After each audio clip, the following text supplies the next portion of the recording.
evening, everyone, my teachers, my seniors, and my friends. Here I am Omni Singh, currently pursuing my master's in political science.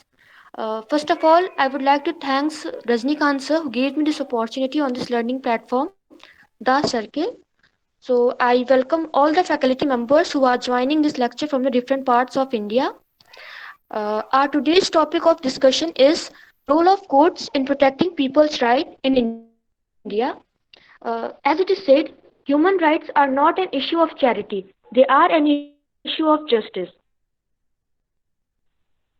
So, to understand the essence of this concept, one of the faculty members, Dr. Abhay Raj Singh sir from Bundelkhand University, Jhansi. He is also an active member of the Center for the Study of Developing Societies, CSDS in New Delhi. So, Abhay sir, you are most welcome on this platform. And now the platform is yours. So, I request you to please start your lecture. Thank you. Thank you, Omni. And firstly, I am grateful and thankful to the academic platform, The Circle, for establishing this academic discourse platform and giving me the opportunity to deliver a lecture. Today's lecture's topic is role of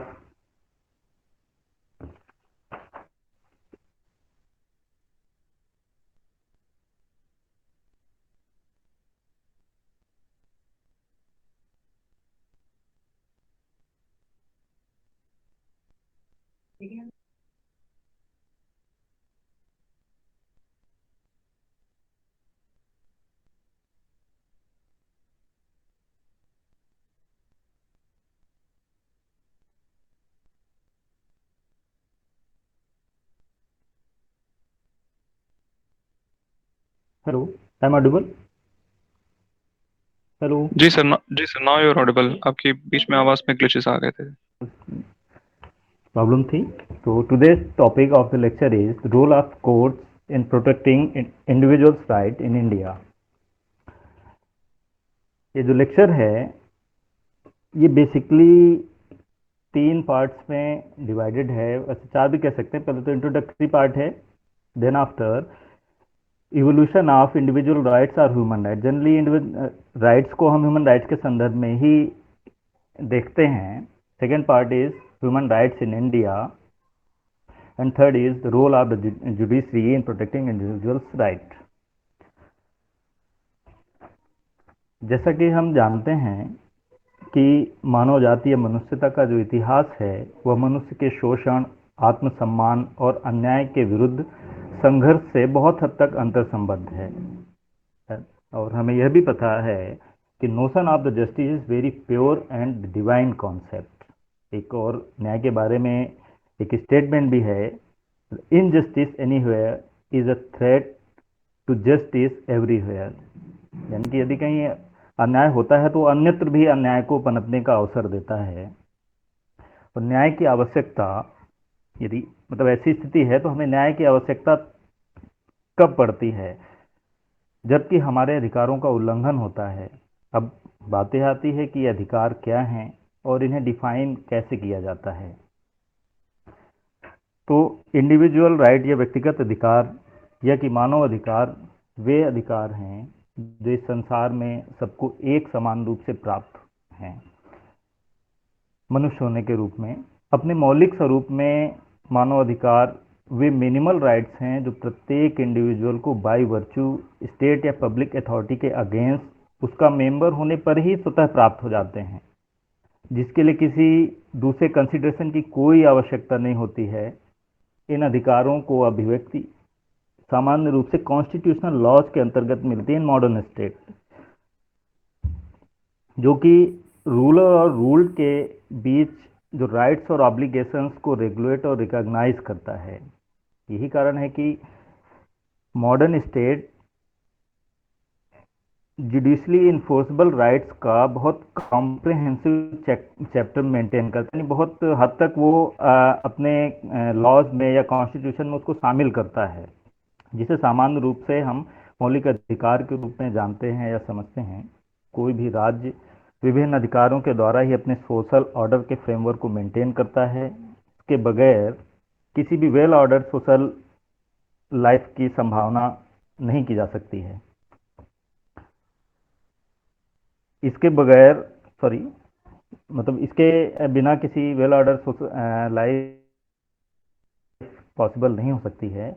और जब हम देखते हैं, अगर political philosophy के में जाकर के इसको देखने का प्रयास करते हैं, तो जो सोशल कॉन्ट्रैक्ट थ्योरी है पॉलिटिकल साइंस की या सोशल साइंसेज की ओवरऑल देखें, तो इसके जो कुछ विचारक हैं उन्होंने राज्य के संदर्भ में अपने विचार दिए हैं। और सामान्य रूप से मोटे तौर पे सोशल कॉन्ट्रैक्ट थ्योरी के अकॉर्डिंग जो राज्य का निर्माण है या उसका जो अस्तित्व में है, उसका मुख्य उद्देश्य व्यक्तिगत अधिकारों का संरक्षण करना होता है।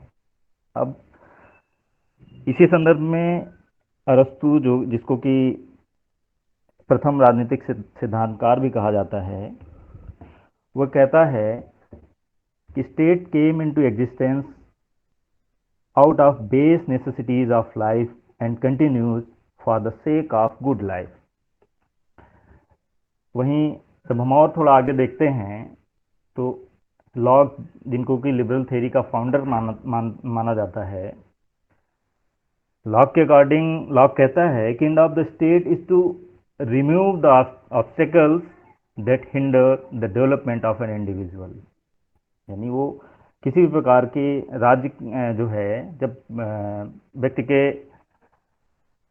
इंडिविजुअल डेवलपमेंट में जो भी परेशानियां होती हैं या उसके जो भी बाधाएं आती हैं, उनको दूर करने का काम बेसिकली राज्य का काम है, उनको दूर करना। वहीं प्रोफेसर लास्की को यदि देखा जाए तो उनका भी इसके संबंध में एक विचार है, the state is known by the rights it maintains.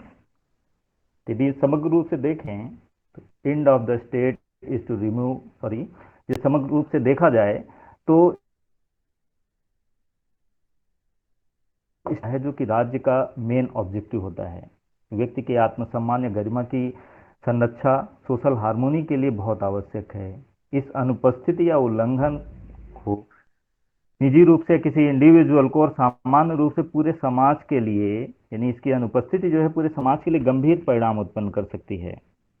प्रत्येक व्यक्ति को कुछ अधिकारों या जिनके लिए वह एंटाइटल्ड है, वह उसके एग्जिस्टेंस में ही इनहेरेंट हैं। इस प्रकार के राइट्स का violation gender, race, caste, ethnicity, religion आदि के रूप में किसी भी प्रकार नहीं होना चाहिए। ह्यूमन राइट्स को बेसिक, सामान्य रूप से basic rights, fundamental rights, natural rights, inherent rights के नाम से भी जानते हैं। यद्यपि इन सभी के मध्य बड़ा माइन्यूट डिफरेंस है, लेकिन जनरल वे में इन सब को हम एक ही रूप में स्वीकार करते हैं।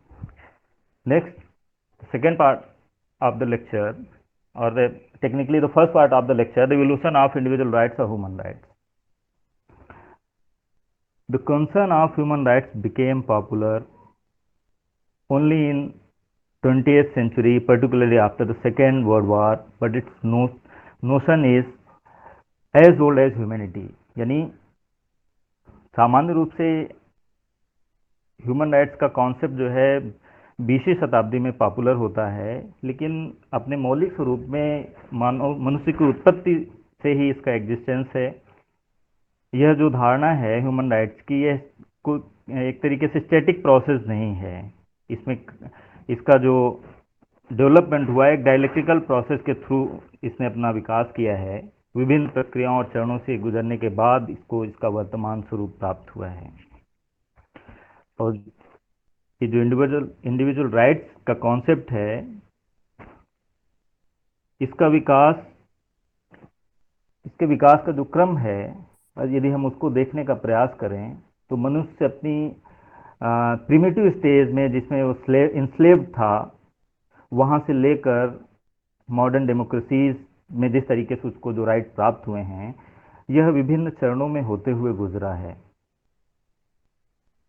और यदि हम देखें तो जो इंडिविजुअल राइट्स का आकार है या इसका जो दायरा है, इसको ह्यूमन रिलेशन से आइसोलेट करके बिल्कुल नहीं देखा जा सकता है।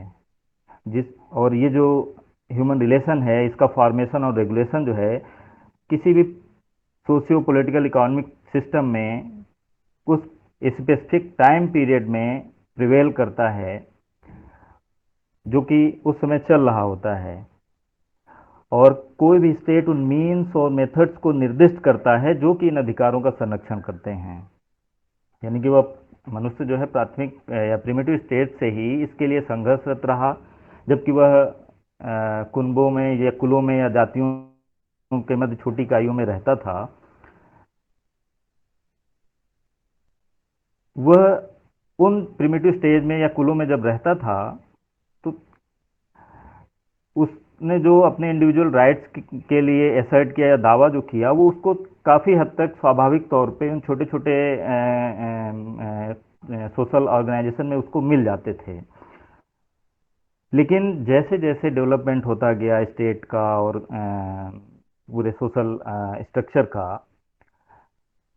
वैसे स्टेट का साइज बड़ा होता गया और मनुष्य के राइट या ह्यूमन राइट्स थोड़ा कम होने शुरू हो गए। और जब कम होने शुरू हो गए तो उसने और बेहतर अधिकारों की मांग की, या सामान्य रूप से जो उसको मिले हुए थे उनसे अधिक, और उसको डेवलपमेंट के लिए और अधिकारों की आवश्यकता पड़ी। और जब आवश्यकता उसको इसलिए पड़ती है कि उस समय जो उसको अधिकार मिले हुए थे उसके अनुसार या तो वे कम थे, या उसको और अधिक अपने विकास के लिए और अधिकारों की आवश्यकता थी। अब हम देखते हैं कि जैसे जैसे फ्यूडल सोसाइटी का प्रसार होता गया, हम मिडिल यूरोप में भी देखते हैं, और भारतीय संदर्भ में भी बाद में वह काफ़ी हद तक देखने को मिलता है कि जैसे जैसे फ्यूडलिज्म का प्रसार हुआ होता है, जो मनुष्य की दास्ता की जंजीरें हैं वो और गहरी होती चली गई हैं। धीरे धीरे वो और इंस्लेव्ड होता चला गया, और उसके अधिकार जो है काफ़ी हद तक समाप्त प्राय हो गए। कहीं कहीं, सभी जगह तो नहीं, कहीं कहीं वो समाप्त प्राय हो गए। और ये जो मानवीय मूल्य थे या मानव अधिकार थे, ये फ्यूडल लॉर्ड्स और जो दूसरा जो एक्सप्लॉइटेटिव क्लास था उसकी दया या कृपा पे पूरी तरीके से निर्भर हो गया। ये जो फ्यूडलिज्म का पूरा दौर था, उसके दमन, शोषण या उत्पीड़न, जो ऑपरेशन, सप्रेशन और रिप्रेशन था, इसने इंडिविजुअल डिग्निटी की भावना को बहुत नीचे गिरा दिया, समाप्त सा कर दिया। और इस सामंतवाद के प्रसार का परिणाम यह हुआ कि किसी भी व्यक्ति के सिविल राइट्स या इंडिविजुअल राइट्स या ह्यूमन राइट्स की बात तो छोड़िए, वह बहुत सारे जगहों पे तो वह भोजन के लिए भी दूसरों की कृपा पे निर्भर हो गया, यानी सर्वाइवल के लिए भी वह दूसरों पे डिपेंड था। वर्तमान में यदि हम इसको देखें तो जैसे जैसे और डेवलपमेंट होता गया, मॉडर्न स्टेट की अवधारणा ने अपना स्वरूप अख्तियार करना शुरू किया, और आज जैसा कि हम देखते हैं, इस रूप में पूर्व में यह अधिकार ऐसे नहीं थे जिस रूप में ये अभी हमको प्राप्त हैं। यदि हम इसको भारतीय संदर्भ में देखने का प्रयास करें तो कुछ हद तक हम यूरोपियन कॉन्सेप्ट से, या यूरोपियन जो स्थिति थी मिडिल यूरोप में, उसकी तुलना में भारतीय अपने आप को फॉर्चुनेट कह सकते हैं कि हमारे यहाँ जो एक सिस्टम था, आ, उसमें काफ़ी हद तक लोगों को वे राइट मिले हुए थे। और इसमें खास तौर से अगर हम बात करें तो जो कौटिल्य का टाइम था, हर्षवर्धन का जो इरा था, या मौर्य काल में हम इसको देख सकते हैं कि उस समय का जो शासन था बहुत हद तक पैटर्नलिस्टिक था। यानी ये मतलब एक तरीके से अभिभावक के रूप में राजा कार्य करता था, या जो भी शासक था वो कार्य करता था। और एक और ख़ास बात है, अगर हम इसको भारतीय संदर्भ में देखें, या हम इसको थोड़ा सा इसको हिंदुइज्म के कॉन्सेप्ट से भी देख सकते हैं, क्योंकि भारत में बेसिकली हिंदू धर्म को मानने वाले लोग हैं। लेकिन अगर हम बात यहाँ करते हैं मौर्य काल और की, वहाँ तो बुद्धिज़्म भी आता है। लेकिन दोनों, हिंदुइज्म हो या फिर बुद्धिज़्म हो, वहाँ पे इंडिविजुअल राइट्स जो थे, या फिर आम आदमी का जो वेलफेयर का जो पूरा कॉन्सेप्ट था, जो कि इंडिविजुअल राइट्स को प्रोटेक्ट करता है, इसको धर्म के अंतर्गत माना जाता था। और हम जानते हैं कि हिंदू धर्म में या हिंदू सभ्यता में धर्म के मायने कितने व्यापक हैं। धर्म को किस व्यापक संदर्भ में लिया जाता है, केवल प्रैक्टिस और रिचुअल्स के संदर्भ में नहीं। वो बहुत मतलब उसकी जड़ें बहुत गहरी हैं। और ये जो मान्यता है हिंदू धर्म की, इसमें रिलीजियस जो एक्टिविटीज़ हैं और चैरिटी है, ये बहुत प्रमुख है। अगर हम देखें तो उस संदर्भ की अगर हम तुलना करें या उस टाइम पीरियड की, तो ये जो हिंदुइज्म में या भारतीय संदर्भ में पूरे बात करें तो जो कर्म का कॉन्सेप्ट है, प्राचीन समय में जो उस समय प्रचलन में था, ये अधिकारों की तुलना में कर्तव्यों और दायित्वों पे बहुत बल देता है। और वो उसके हिसाब से अगर देखें तो वेलफेयर का अधिकार जो है वो किसी का अधिकार न होकर के एक चैरिटी का विषय था। हालांकि अभी ओमनी ने चैरिटी को नकारात्मक संदर्भ में कहा था, लेकिन फिर भी अब जब वेलफेयर किसी का राइट न होकर के चैरिटी होता है तो एक तरीके से दायित्व बन जाता है। और दायित्व किसका होगा? जो कि रूलर होगा, उसका दायित्व होगा। यानी शासक के संरक्षण शासक के संरक्षण में लोगों को उन अधिकारों को प्रदान किया जाएगा। हम लेकिन अगर हम देखें ब्रॉडर पर्सपेक्टिव में उस समय काल को भी, तो काफ़ी हद तक ये कह सकते हैं कि उस समय जो अधिकारों का स्वरूप था, यानी जो फॉर्म था और जो कंटेंट था, वह उतना डेवलप्ड और मेच्योर्ड नहीं था जितना कि कंटेम्प्रेरी पीरियड में है, या कंटेम्प्रेरी जो समय है वहाँ जितना डेवलप्ड और मेच्योर्ड है, पहले ऐसा नहीं था। लेकिन जो आज स्थितियां हैं या लोगों को जो आज अधिकार मिले हुए हैं, वह उस समय उस रूप में भले न रहे हों जैसे कि आज हैं, लेकिन कहीं न कहीं वो एम्ब्रियोनिक अवस्था, भ्रूणी अवस्था में ज़रूर वहाँ पे थे। तभी हम उनको भारतीय संदर्भ में इस रूप में पाते हैं। और धीरे धीरे समय के साथ इन अधिकारों में तमाम सारे सुधार और संशोधन आया, जिससे मानव अधिकार की धारणा और धीरे धीरे विकसित होती चली गई। अगर हम इसको वैश्विक परिप्रेक्ष्य में हम देखने का प्रयास करें तो कैसे ग्लोबली जो ह्यूमन राइट्स है, इंडिविजुअल राइट्स का इवोल्यूशन हुआ, तो इसकी पहली किरण हम अमेरिका में मैग्ना कार्टा के रूप में देख सकते हैं। अब ये आता है दूसरे रूप में, सॉरी, इंग्लैंड के संदर्भ में देखना होगा। तो ये 15 जून 1215 को ब्रिटिश या इंग्लैंड के जो शासक किंग जॉन थे, उनके समय में आया था। और मैग्ना कार्टा को एक दूसरे शब्द में द ग्रेट चार्टर भी कहा जाता है। और अगर और हम इसको थोड़ा सा व्यापक संदर्भ में देखने का प्रयास करें, या इसके इम्पोर्टेंस या भविष्य में इसने कैसे पूरी दुनिया में इंटेलेक्चुअल सोसाइटी को इसने प्रभावित किया, अगर वैसे देखें तो ये कहा जा सकता है it is one of the most famous document of the world and most loved and most cited document of the world। तो बात होती है ये कब आता है, तो ये 15 जून 1215 को किंग जॉन के समय में ये जारी किया जाता है। जिस मतलब रिबेल को काउंटर करने के लिए या उनके साथ समझौते के लिए किंग जॉन ने एक चार्टर किया था इंडिविजुअल राइट्स के लिए, जिसमें 63 क्लॉजेस थे। एक तरीके से पीस ट्रीटी थी, जो भी रिबल बैरन थे और किंग के बीच में। लेकिन ये बहुत उस समय बहुत सफल नहीं हुआ। अगर हम देखें उस पर्टिकुलर ईयर में, बाद में इसमें बड़ा डेवलपमेंट आता है। जनरली हम मानते हैं कि मैग्ना कार्टा जो है 1215 में आया, लेकिन ये इसका विकास हुआ धीरे धीरे। पहला इसका वर्जन आता है 1215 में, दूसरा वर्जन आता है किंग हेनरी के टाइम पे, हेनरी थर्ड के टाइम पे 1216 में। फिर थर्ड वर्जन इसका 1217 में आता है। फिर 1225 में इसका फोर्थ और फाइनल वर्जन आता है, जो कि जनरली जिसका यूज़ किया जाता है या जिसको माना जाता है कि वह मैग्ना कार्टा है। लेकिन फिर भी जो उसके 63 क्लॉजेस थे 1215 वाले उसके चार्टर के, वह भी बहुत इम्पॉर्टेंट हैं। और दुनिया के तमाम सारे देशों को उसने अपने यहाँ पॉलिटिकल और कॉन्स्टिट्यूशनल सेटअप इस्टेब्लिश करने में बहुत दिशा दिखाई है।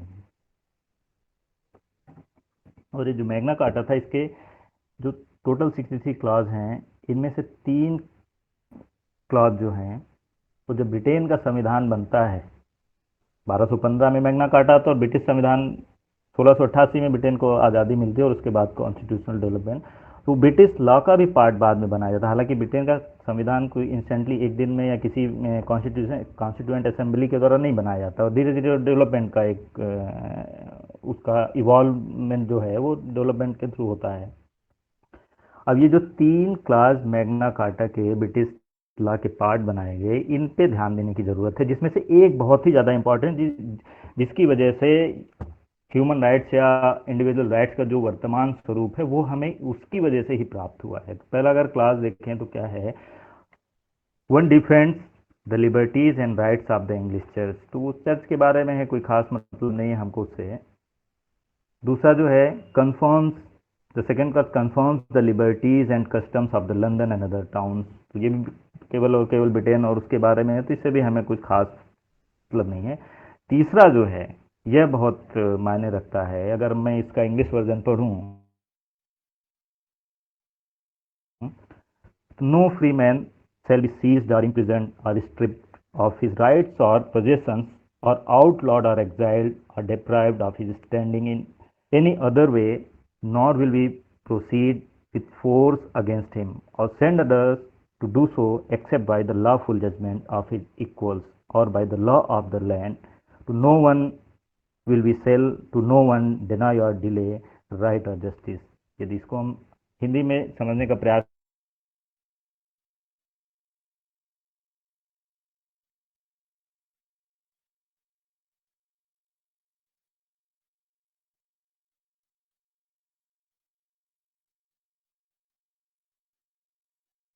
तरीके से उसे उसकी स्थिति से वंचित नहीं किया जाएगा, न ही हम इंसिस्टेट उसके खिलाफ बल का प्रयोग करेंगे, न दूसरों से ऐसा करने के लिए कहेंगे, एक्सेप्ट सिवाय देश के कानून या कानून संगत निर्णयों के।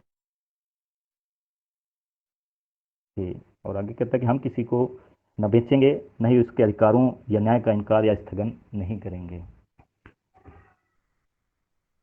अब ये जो मैग्ना कार्टा है ब्रिटिश लॉ का तो जो पार्ट बना ही, बाद में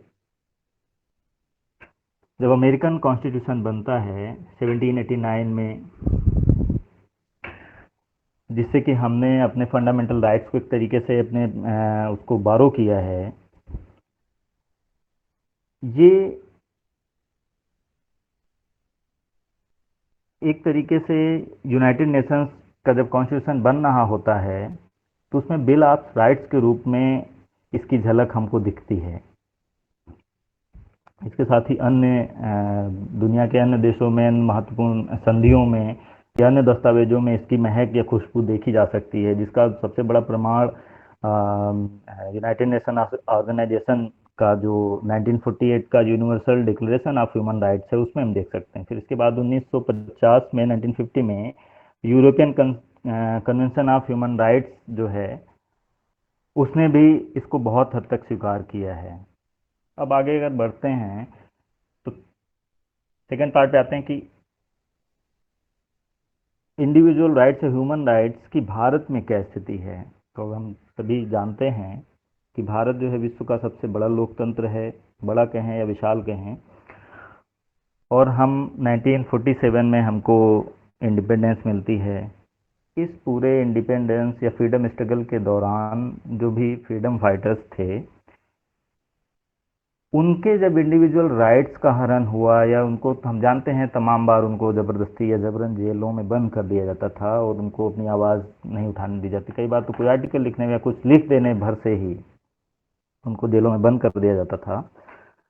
उन लोगों ने मौलिक अधिकारों के महत्व को महसूस किया और आज़ादी के पहले ही 1928 में मोतीलाल नेहरू के नेतृत्व में कमेटी बनती है और उस कमेटी जो कि लगभग आज़ादी के 20 साल पहले बनी, उसने बिल ऑफ राइट्स की मांग की भारतीय संदर्भ में।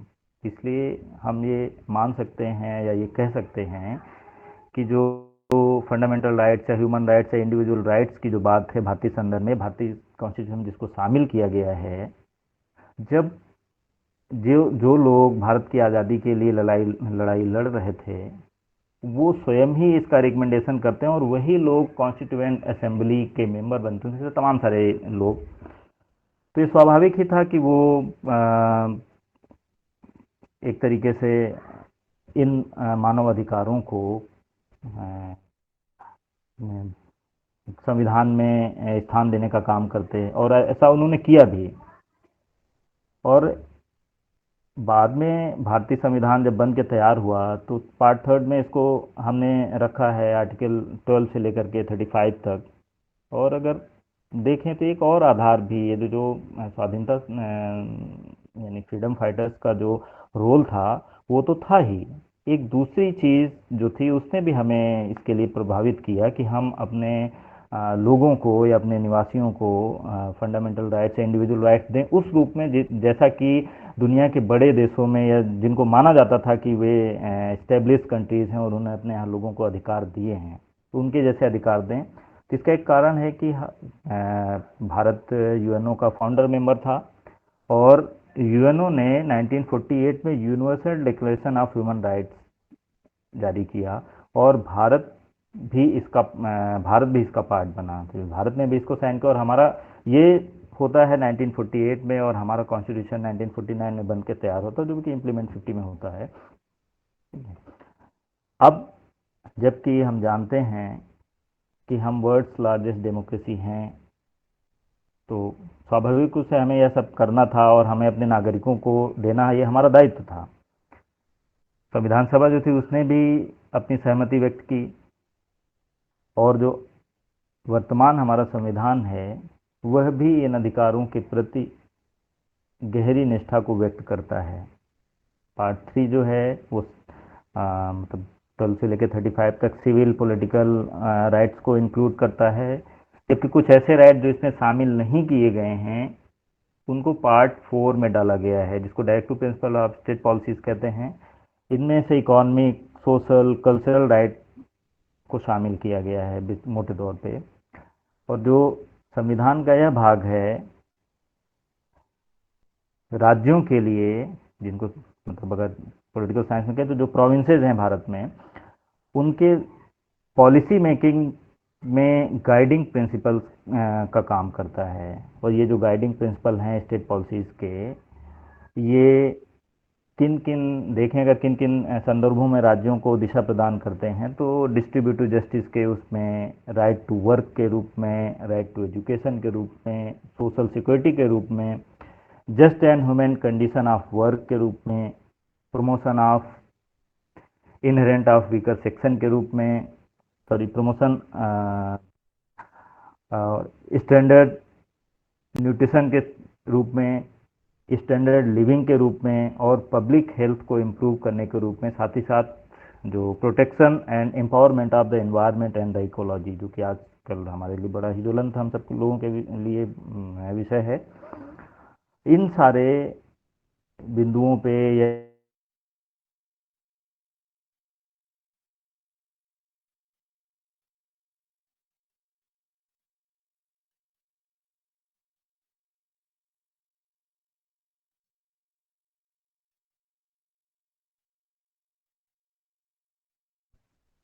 What is the role of judiciary in protecting individuals right.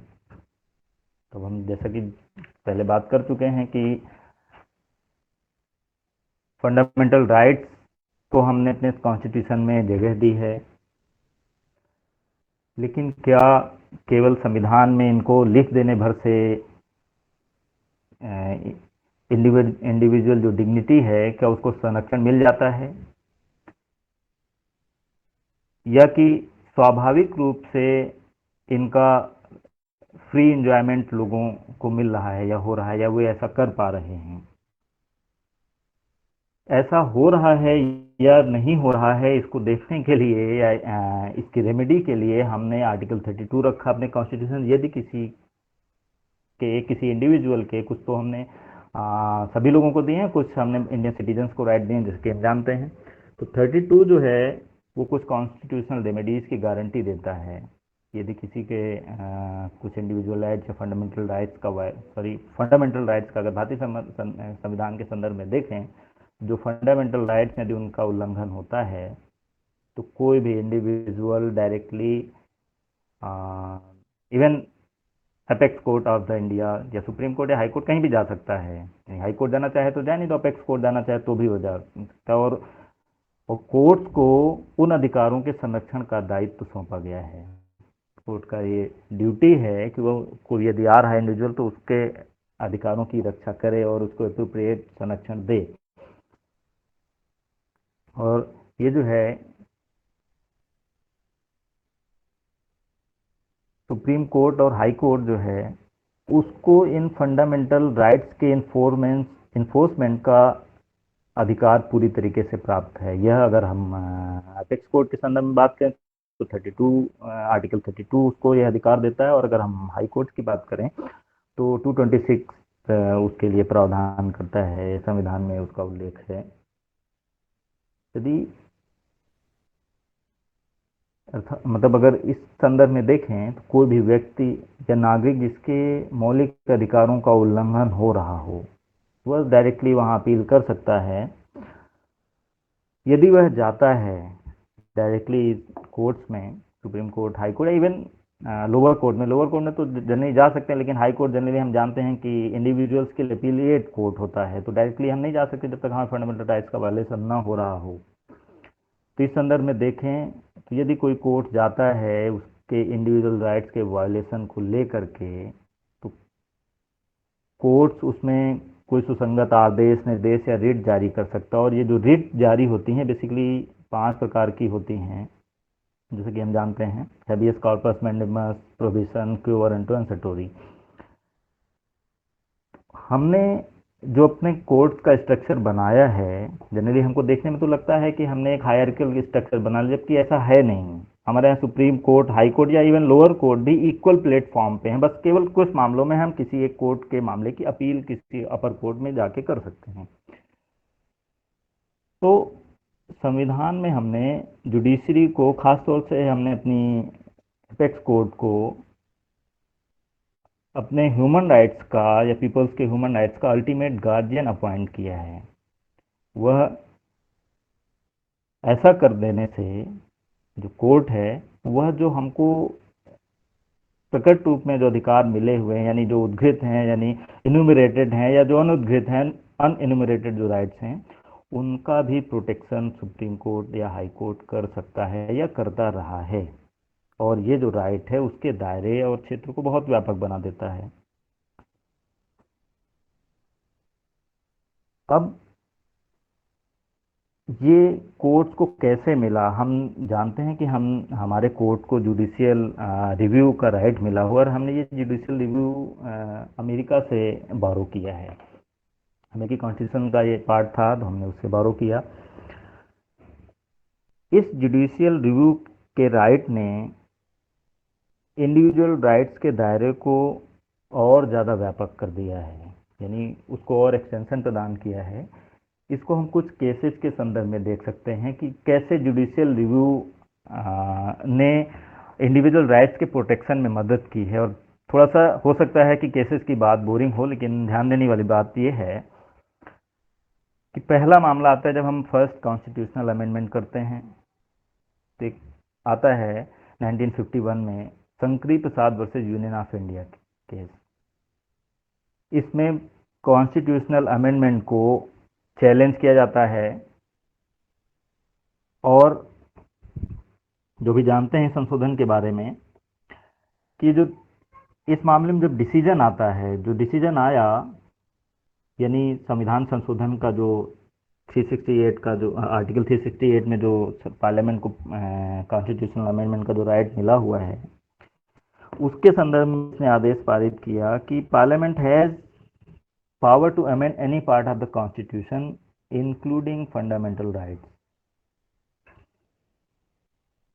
अब यानी जो संसद है वो संविधान के किसी भी भाग को संशोधित कर सकती है, किसी भी भाग में उसको संशोधन करने का अधिकार है, किसी भी अनुच्छेद को उसको संशोधित करने का अधिकार है, चाहे वह फंडामेंटल राइट्स का ही चैप्टर या फंडामेंटल राइट्स से संबंधित कोई अनुच्छेद क्यों ना हो। फिर धीरे से समय और निकलता है। 1967 में Golaknath versus state of Punjab का मामला आता है। अब इस मामले में एससी के पुराने आर्डर को ओवररूल कर दिया जाता है।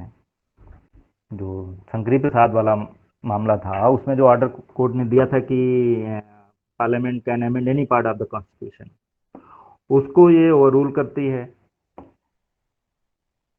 और ओवररूल करते हुए यह कहती है कि parliament has no power to amend part 3 of the constitution as fundamental rights are transcendental and immutable. यानी पार्लियामेंट को पार्ट 3 में संशोधन करने का राइट नहीं है, क्योंकि फंडामेंटल जो राइट हैं ये अपरिवर्तनीय है, या इनका स्थगन नहीं किया जा सकता है। इनको किसी भी तरीके से इनको छीण नहीं कर सकते हैं। साथ ही साथ इसमें एससी यह भी कहता है कि जो आर्टिकल 368 है वह पार्लियामेंट को कॉन्स्टिट्यूशनल अमेंडमेंट की पावर तो देता है, लेकिन ये जो कॉन्स्टिट्यूशनल अमेंडमेंट की पार्लियामेंट की पावर है, दैट्स नॉट एब्सोल्यूट पावर। जब ऐसा आ जाता है, अब देखिए, अब यहाँ पे अगर हम पॉलिटिकल संदर्भ में भी देखने का प्रयास करें तो थोड़ा सा सिनेरियो भारत का चेंज हो रहा था। और हम जानते हैं कि भारत में न्यायपालिका की स्थिति या जो हायर कोर्ट्स हैं उनमें काफ़ी हद तक कभी कभी कुछ पॉलिटिकल एफ्लुएंस भी या पॉलिटिकल इन्फ्लुएंस भी बड़ा काम कर रहा है, indirectly, not in direct way. फिर 1971 में पार्लियामेंट जो है इसको यानी गोलकनाथ वाले केस को एक तरीके से ओवररूल करने के लिए या इसको नल एंड वाइड करने के लिए 24th कॉन्स्टिट्यूशनल अमेंडमेंट पास करती है। और ये भी मज़ेदार बात है कि इस कॉन्स्टिट्यूशनल अमेंडमेंट में पार्लियामेंट स्वयं को यह शक्ति प्रदान करती है, ये राइट देती है कि वह संविधान के किसी भी भाग में संशोधन कर सकती है। और एक खास बात और है इस केस में समझने लायक कि इसने प्रेसिडेंट की किसी भी बिल पे साइन करने या न करने की शक्ति को सीमित कर दिया। और इसी के बाद से हम देखते हैं कि यदि कोई बिल पार्लियामेंट से पास होकर के प्रेसिडेंट के पास जाता है तो एक बात वो वापस कर सकता है, लेकिन अगर दोबारा जाता है तो उसकी शक्ति फिर सीमित, वो चाहे करे या ना करे, फिर कुछ समय बाद वो पास मान लिया जाता है। तो फिर और समय अच्छा, इसी समय 1971 में ही जब पार्लियामेंट ऐसा करती है, 24th कॉन्स्टिट्यूशनल अमेंडमेंट आता है और संसद को यह पावर मिल जाती है कि संविधान के किसी भी भाग में संशोधन कर सकती है। और हम जानते हैं कि वो दौर ऐसा था कि पार्लियामेंट या ये कहें कि सरकार कुछ हद तक अथॉरिटेरियन वे में जा रही होती है धीरे धीरे, और उसका एक रूप हम 1925 में देखते हैं। तो इस 24th कॉन्स्टिट्यूशनल अमेंडमेंट को चैलेंज किया केशवानंद भारती ने। तो Kesavananda Bharati versus state of Kerala वाला जो मामला है, ये 1971 में ये एक तरीके से फाइल होता है और 24th कॉन्स्टिट्यूशनल अमेंडमेंट को चैलेंज करता है। अब जब सुप्रीम कोर्ट इस मामले की सुनवाई करता है और जो जजमेंट देता है वो इस 24वें संशोधन को सही मानता है, और साथ ही साथ ये कहता है, एड ऑन उसमें करता है कि एससी यानी सुप्रीम कोर्ट जो है has power to amend any provision of the constitution but doing so the basic structure of the constitution should be maintain. यानी अब हम देखते हैं कि जो हमारे लिए बड़ा ही पुनीत माना जाता है कि संविधान में एक बेसिक स्ट्रक्चर की जो अवधारणा है बड़ी ही पावन अवधारणा मानी जाती है, तो वो बेसिक स्ट्रक्चर की अवधारणा इस 24वें संविधान संशोधन को चैलेंज करने के बाद आती है केशवानंद भारती वाले मामले में। तो इसमें यानी इसने भी लगभग वही 24वें संशोधन की स्थिति को बरकरार रखा, लेकिन एक कंडीशन जोड़ दी कि पार्लियामेंट चाहे तो कुछ भी कर सकती है, संविधान के किसी भी भाग में संशोधन कर सकती है, लेकिन वह बेसिक स्ट्रक्चर या मूल ढांचे या मौलिक स्वरूप को संविधान के परिवर्तित नहीं कर सकती है। लेकिन एक बड़ी ही ज़बरदस्त या मज़ेदार बात यह है, और गोलमोल टाइप की, कि कोर्ट ने ये क्लियर नहीं किया या इसको डिफाइन नहीं किया कि what is the basic structure. बाद में कुछ इसके फीचर्स सुप्रीम कोर्ट के द्वारा बताए गए हैं, या कुछ और जो कॉन्स्टिट्यूशनल एक तरीके से जो डिग्निटरीज थे, इंटेलेक्चुअल्स थे, तो उनने इसको एक्सप्लेन किया। तो उसमें बेसिकली उन्होंने 7 चीज़ों को रखा। तो वो 7 चीज़ें हैं कि सुप्रीमेसी ऑफ द कॉन्स्टिट्यूशन, दूसरा है कि Republican and democratic form of the government, तीसरा है कि secular structure of the constitution, and fourth is federal character of constitution, fifth is separation of power, and sixth is unity and sovereignty of India, and the seventh and the last is the individual freedom. अब फिर से इस केशवानंद भारती वाले case से अगर हम आगे बढ़ें तो देखते हैं कि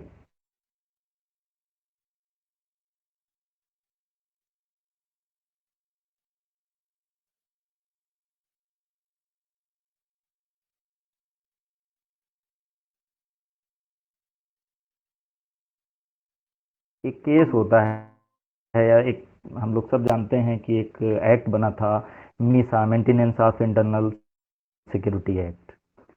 तो इस एक्ट में बहुत सारे जो विपक्ष के जो नेता थे, या वे लोग जो कि सरकार के साथ में नहीं थे, या सरकार के इमरजेंसी लगाने के निर्णय के साथ में नहीं थे, उनको इस मीसा एक्ट में जेल में निरुद्ध कर दिया गया, जेल में डाल दिया गया। और जब फिर ये मामला पहुंचता है कोर्ट में, सुप्रीम कोर्ट में, तो इसमें 5 जज कॉन्स्टिट्यूशनल बेंच बनती है, जिसमें कि हम जानते हैं जस्टिस R.N. रे थे, जस्टिस में M.H. बेग थे, justice Y.V. Chandrachud, justice P.N. Bhagwati and justice H.R. Khanna. इनमें से जस्टिस H.R. खन्ना को छोड़ करके 4 बाकी के जो न्यायाधीश थे, ये बाद में सब रे तो उस समय जस्टिस चीफ जस्टिस थे ही, बाद में 3 और लोग भी चीफ जस्टिस ऑफ इंडिया बने, और मिस्टर H.R. खन्ना का भी नंबर था चीफ जस्टिस बनने का। ही वाज सीनियर मोस्ट जज ऑफ द सुप्रीम कोर्ट, लेकिन किन्हीं मतलब कुछ पॉलिटिकल रीजंस की वजह से, या इस डिसीजन को देने की वजह से कुछ दूसरे लोगों को सुपरसीड करके चीफ जस्टिस बना दिया गया। ये जो ADM जबलपुर का केस आता है, इंडिविजुअल राइट्स को के वायलेशन, या लोगों को जेल में बंद कर देने का पर्सनल राइट, मतलब जो 21 है उसको एक तरीके से वायलेशन जब हो रहा था 20 और 21 का, या 19 का भी, तो उसमें ये पिटीशन जब फाइल होती है, इसमें कोर्ट ने कहा कि जो इंडिविजुअल्स राइट है, पीपल्स या पर्सन्स का जो राइट है कि किसी मतलब अनलॉफुल तरीके से इसको डिटेन नहीं किया जा सकता है, इसको सस्पेंड किया जा सकता है। यानी यदि किसी को भी निरुद्ध करना है, जेल में बंद करना है, उसके लिए कोर्ट की परमिशन लेनी होती है, जिसको हैबियस कॉर्पस कहते हैं। बिना उसके कोर्ट में सामने ले जाए आप 24 घंटे से ज़्यादा किसी को नहीं रख सकते। जैसे इसको सस्पेंड कर दिया गया। अब इसमें 5 जजेस में से 4 लोगों ने एक राय दी, और एक डिसेंट ओपिनियन थी जस्टिस H.R. खन्ना की। और H.R. खन्ना ने इसमें अपनी डिसेंट ओपिनियन में ये कहा कि जो मौलिक अधिकारों को, इमरजेंसी के टाइम पे मौलिक अधिकारों के उल्लंघन का जो अधिकार राष्ट्रपति या सरकार को 359 के 1 से मिलता है, वह सरकार सस्पेंड तो कर सकती है फंडामेंटल राइट्स को, लेकिन उनकी रेमेडीज के लिए कोर्ट जाने से रोक नहीं सकती है।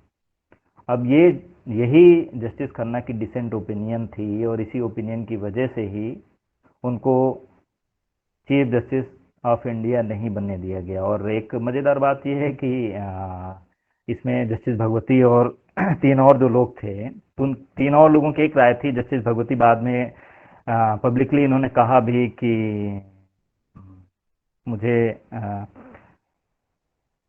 एक तरीके से बाकी तीन लोगों ने अपने निर्णय से प्रभावित किया और मैं नहीं चाहता था कि ऐसा देता, ऐसा निर्णय मैं नहीं देना चाहता था। और उन एक तरीके से उनकी सोच या इस भावना ने भविष्य में भारत की न्यायपालिका में इंडिविजुअल राइट्स के दरवाजों को, मतलब कॉमन पीपल के लिए एक दूसरी तरीके से खोलने का प्रयास किया।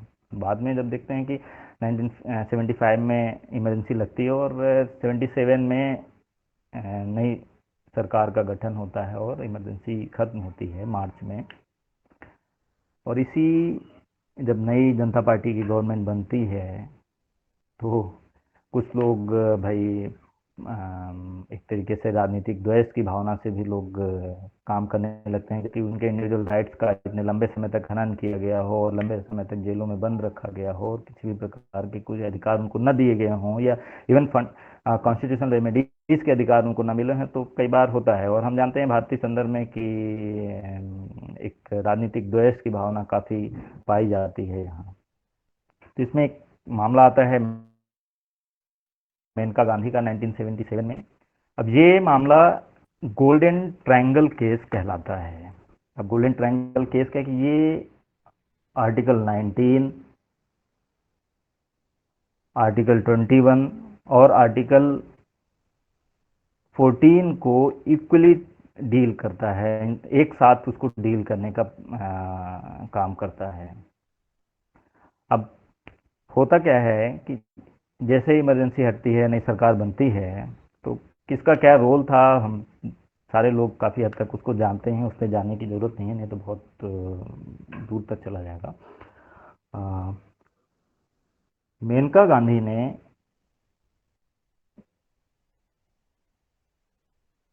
उनको कहीं विदेश जाना रहा होगा तो पासपोर्ट के लिए पहले उन्होंने अप्लाई किया था, जो कि उनका पासपोर्ट बन गया था। अगर डेटा की बात करें तो 1 जून 1976 को उनके पास पासपोर्ट बन गया था उनका।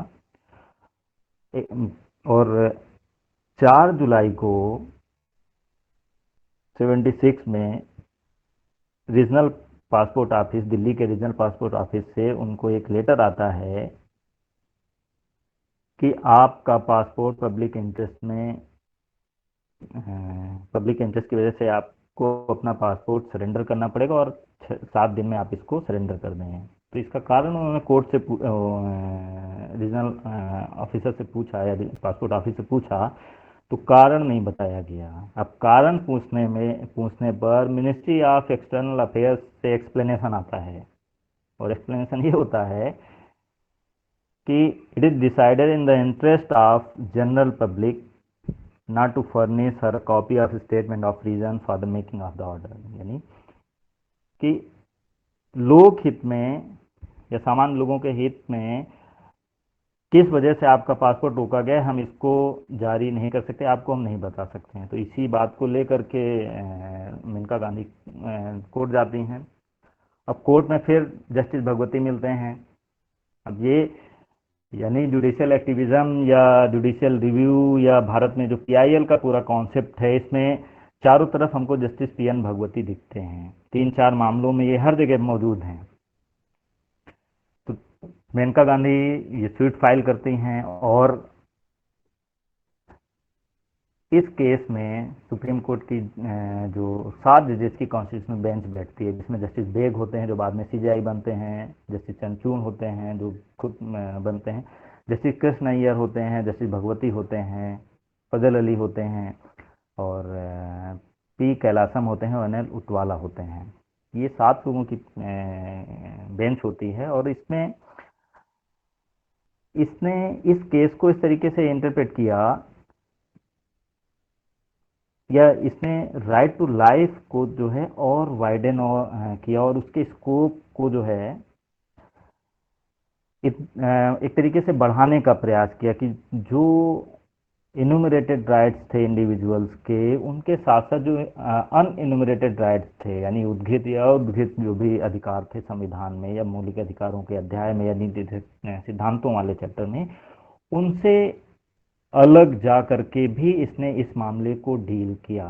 और इस वाले मामले में कोर्ट कहता है कि right to life includes right to life with human dignity, यानी कोई किसी भी व्यक्ति का जीवन का जो अधिकार है, राइट टू लाइफ है, वो इंडिविजुअल डिग्निटी के साथ ही डील किया जा सकता है, या इंडिविजुअल डिग्निटी जो है उसमें इंक्लूडेड है। अब देखते हैं ये आया कैसे। इसके लिए थोड़ा सा समझने की ज़रूरत है। जैसा कि हम जानते हैं कि जो कोर्ट्स हैं, जनरली रूल ऑफ लॉ की बात होती है। जब भी कॉन्स्टिट्यूशनलिज्म या रूल ऑफ लॉ की जब हम बात करते हैं तो कोर्ट्स, भारत में जैसे इंडिपेंडेंट कोर्ट की अवधारणा है, कोर्ट से इंडिपेंडेंट है और सेपरेशन ऑफ पावर्स है गवर्नमेंट के तीनों स्तर में। कोर्ट जो है, सामान्य रूप से जिस कोर्ट को हम जानते हैं वह कोर्ट ऑफ लॉ होता है। एक टर्म प्रयोग होता है कोर्ट ऑफ लॉ, यानी जो भी जजमेंट वहाँ दिया जाएगा, जो भी हियरिंग होगी, इट विल बी और justice will hearing will according to law, means court will hear according to law, यानी जस्टिस जो डिलीवर किया जाएगा वो लॉ के अकॉर्डिंग होगा, which law is given in the constitution और समवेयर एल्स। लेकिन इस मामले में हम देखते हैं कि कैसे कोर्ट जो है कोर्ट ऑफ लॉ से कोर्ट ऑफ एथिक्स और कोर्ट ऑफ मॉरलिटी की तरफ बढ़ती है। अब जब कोर्ट ऑफ लॉ से कोर्ट ऑफ मॉरलिटी या एथिक्स की तरफ जाएगी तो जाहिर सी बात है कि दायरा इंडिविजुअल राइट्स का थोड़ा सा बड़ा हो जाएगा, क्योंकि उसके देखने का नज़रिया वो अलग होगा। और इसके लिए एक चीज़ ये कही जा सकती है कि बहुत सारी ऐसी चीज़ें होती हैं जिनको हम नैतिक रूप से सही मानते हैं या हमारे लिए वो क्षम्य होती हैं, लेकिन कानून उनको उस नज़रिए से नहीं देखता है। अगर देखें तो अगर कोई ऐसी चीज़ जो सोसाइटी में कुछ ऐसा गलत हो रहा है जो होना नहीं चाहिए, लेकिन लोगों की नज़रों में वह क्षम्य है, क्षमा किया जा सकता है, तो इस तरीके के जो डिसीजन होते हैं कानून से नहीं होते हैं, दिल से होते हैं। एक तरीके से कुछ मॉरलिटी होती है, कुछ उसमें एथिक्स होती है, या कुछ अपना जो एस्टेब्लिश सोशल नॉर्म्स होते हैं वो इसमें काम करते हैं। तो इस मामले में कोर्ट जो है कोर्ट ऑफ लॉ से कोर्ट ऑफ एथिक्स और कोर्ट ऑफ मॉरलिटी की तरफ मूव ऑन करता है।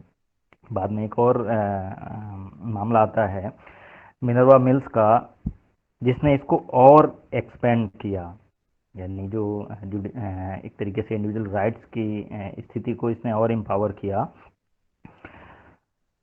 एक नया कॉन्सेप्ट इसमें उभर करके आया। फिर से इसमें जस्टिस भगवती आते हैं। लगातार देख रहे हैं इस कॉन्स्टिट्यूशनल मामलों में जस्टिस भगवती और एवरीवेयर ही इज प्रेजेंट। इसमें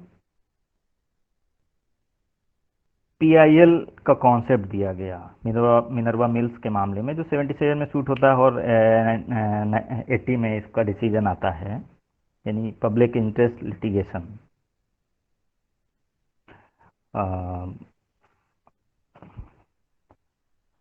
एक तरीके से जो है नहीं सॉरी, मैं थोड़ा सा गलत बोल गया कि PIL यहाँ इंट्रोड्यूस नहीं होता है। ये जो 76 में संशोधन 42वां संशोधन होता है, इसको स्टक डाउन करता है और ये कहता है कि पार्लियामेंट की जो पावर है संविधान को संशोधन करने की, संविधान संशोधन की, the power of the parliament to amend the constitution is limited, यानी वह लिमिटेड है। और पार्लियामेंट अपनी इस लिमिटेड पावर का अपने पावर्स को अनलिमिटेड पावर्स में तब्दील करने के लिए प्रयोग नहीं कर सकती। Means the parliament can not exercise this limited power to grant itself unlimited power.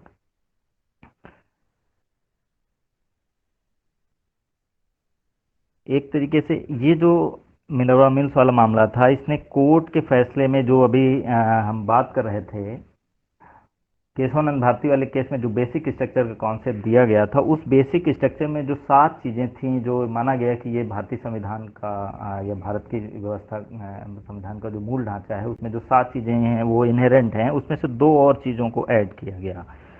ये दो चीज़ें हैं, right to liberty and right to equality.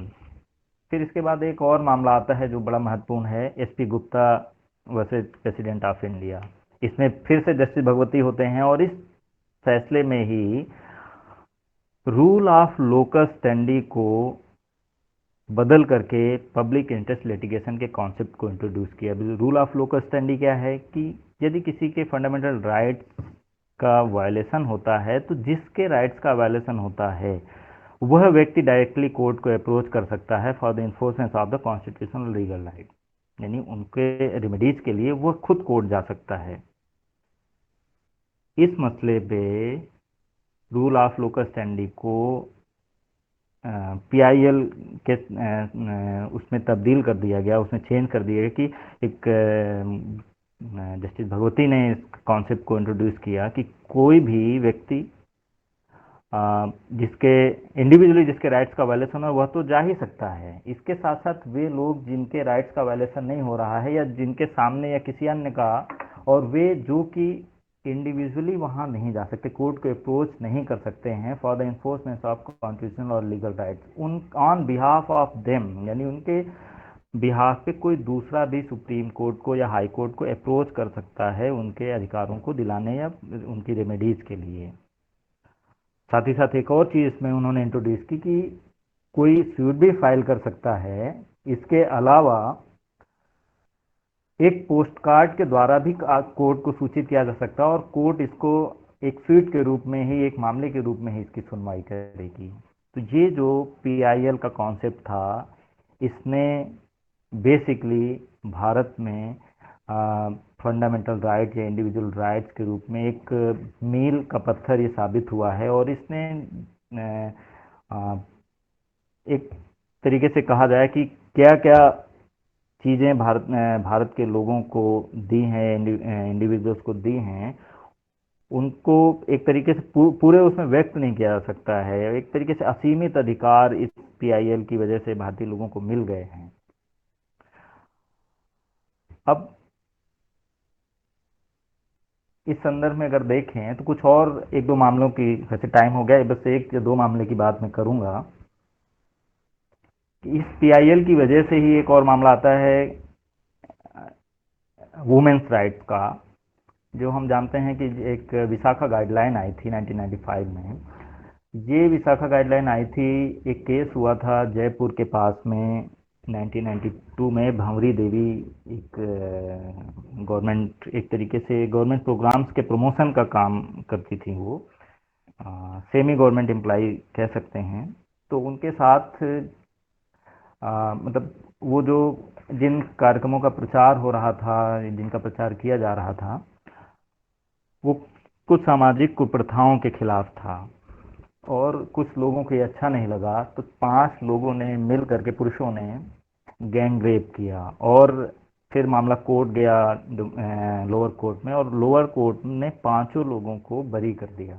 बाद में तो कुछ फिर ऑर्गेनाइजेशन आए, उसमें से एक जिसको विशाखा नाम से, मतलब केसी विशाखा नाम से जाना जाता है, तो पहले विशाखा और 5 और जयपुर और दिल्ली के कुछ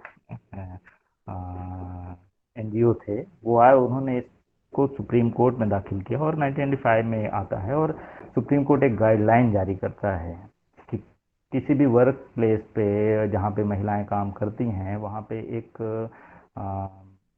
तो ये गाइडलाइन है, इसको फॉलो किया जाएगा। कुछ लोगों को मतलब इस जो भी इंस्टीट्यूशन है वो इन चीज़ों की देख रेख के लिए कुछ लोगों को एक तरीके से अपॉइंट करेगा। थोड़ा और अगर चाइल्ड प्रोटेक्शन की हम बात करें, अगर तो एक मामला है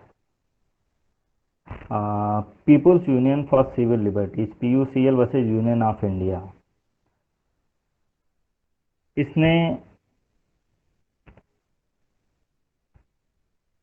एक तरीके से जो बच्चे होते हैं वो जो तमाम सारी जगहों पे काम करते हैं और उनको शिक्षा नहीं मिल पाती है और उनके एक तरीके से बंधुआ मजदूरी उनसे कराई जाती है, तो इसको लेकर के इसमें फैसला लिया गया कि यदि कोई भी बच्चा काम कर रहा है और वह 14 साल से अधिक है तो उसके लिए शिक्षा का प्रबंध किया जाएगा और बंधुआ मजदूरी उससे नहीं कराई जाएगी। एक और ऐसा ही मामला है कि जिसको बड़ा ही मतलब एक तरीके से माइलस्टोन है चिल्ड्रंस राइट के लिए, labourers working on social project versus state of Jammu and Kashmir. इसमें ये सुप्रीम कोर्ट जाता है, तो इसमें हम जानते हैं कि हमारे यहाँ 14 साल से कम के बच्चों को किसी भी भारी भरकम काम में अ, किसी भी तरीके के शारीरिक श्रम में इन्वॉल्व नहीं किया जा सकता है। और ये कानून तो बना, लेकिन कानून बाद में बना, पहले सुप्रीम कोर्ट का फैसला आता है और ये 1984 में फैसला आता है। तो ये कुछ एक तरीके से क्या कहते हैं, कुछ मामले थे जिन्होंने भारत में क्या कहते हैं इंडिविजुअल्स राइट्स के प्रोटेक्शन में या उनको एक्सपेंड करने में या उनको स्ट्रेंथन करने में अपनी बड़ी भूमिका निभाई है। तो कोर्ट्स का इसमें हम देखते हैं कि बड़ा रोल है। कैसे कानून तो सरकारें बाद में बनाती हैं, पहले कोर्ट इस पे संज्ञान लेता है और वही इस पे कुछ काम करता है। तो कुछ हद तक हम कई बार देखते हैं कि कोर्ट्स कभी कभी प्रॉपर वे में काम नहीं करते हैं, या हमको दिखता है कि कुछ ऐसी स्थितियां हैं या पॉलिटिकल किसी के सामने या कुछ इन्फ्लुएंस कह सकते हैं, या ऐसी स्थिति में कि जब जजेज हमको पॉलिटिकली इन्फ्लुएंस दिखते हैं। और कोर्ट्स का भी एटीट्यूड कई बार हमको ऐसा लगता है, ओवरऑल कोर्ट्स का एटीट्यूड, कि थोड़ा सा वो आम आदमी के या कॉमन पीपल के नज़रिए से वह नहीं सोच रहा है। इससे संदर्भ मतलब अपनी बात को ख़त्म करने से पहले एक ऐसे मामले की बात मैं करना चाहूँगा कि हमको अपनी कोर्ट्स पे थोड़ा भरोसा रखना चाहिए कि कुछ हमारी उससे कोर्ट से कुछ मतलब हमारी असंतुष्टि हो सकती है, लेकिन यहाँ तक पहुँचने में कोर्ट्स ने बड़ी महत्वपूर्ण भूमिका अदा की है और उसी की वजह से हमको इतने सारे राइट्स मिले हैं। और एक ध्यान देने वाली बात है कि मामला ये है कि हम जानते हैं कि राइट टू इन्फॉर्मेशन हमारे यहाँ इंट्रोड्यूस होता है और तमाम सारे तमाम या जनरली जो गवर्नमेंट ऑफिसेज हैं वहाँ से या प्राइवेट कोई इंस्टीट्यूशन जो पब्लिक इंस्टीट्यूशन है वहाँ से हम कोई भी सूचना मांग सकते हैं। तो एक मामला ऐसे आया कि सुप्रीम कोर्ट या सीजेआई का जो ऑफिस है वो आरटीआई के दायरे में है कि नहीं है। एक जो मिस्टर अग्रवाल हैं आरटीआई एक्टिविस्ट दिल्ली के, उन्होंने एक मामला फाइल किया दिल्ली हाई कोर्ट में। पहले सुप्रीम कोर्ट गए, लेकिन वहाँ से उनको हाई कोर्ट भेज दिया गया। तो 2009 में मामला फाइल होता है, जिसको जस्टिस एस रवीन भट्ट सुनते हैं और एक तरीके से मिस्टर अग्रवाल के अगेंस्ट में मामला चला जाता है। ये मतलब डिनाई कर दिया जाता है कि सुप्रीम कोर्ट जो है या सीजेआई का जो ऑफिस है वो पब्लिक ऑफिस है और उससे सूचना ली जा सकती है। फिर अपील दायर होती है दिल्ली हाई कोर्ट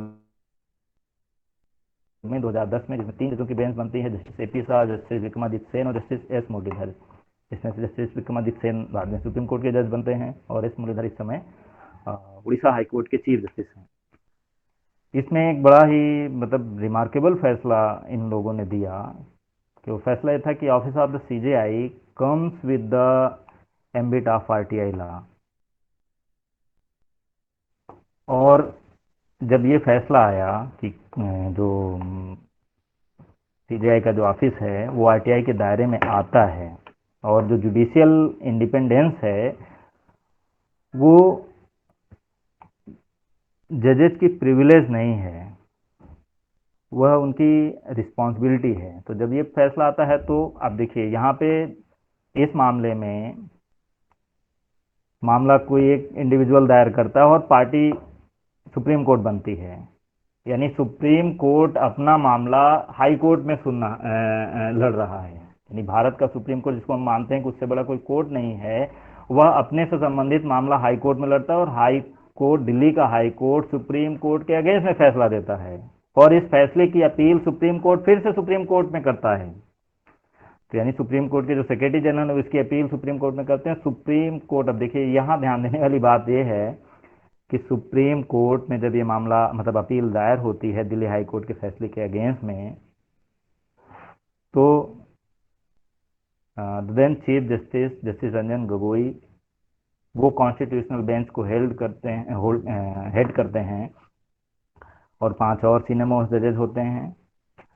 ये सारे के सारे लोग एक मत से ये फैसला देते हैं कि the office of the supreme chief justice of India comes under the RTI, यानी जिस मामले को सुप्रीम कोर्ट के मामले को हाई कोर्ट में सुना जाता है और हाई कोर्ट सुप्रीम कोर्ट के अगेंस्ट में फैसला देता है, और उसकी अपील सुप्रीम कोर्ट फिर अपने यहाँ सुप्रीम कोर्ट में दाखिल करता है, और सुप्रीम कोर्ट खुद सुप्रीम कोर्ट के अगेंस्ट में फैसला देता है।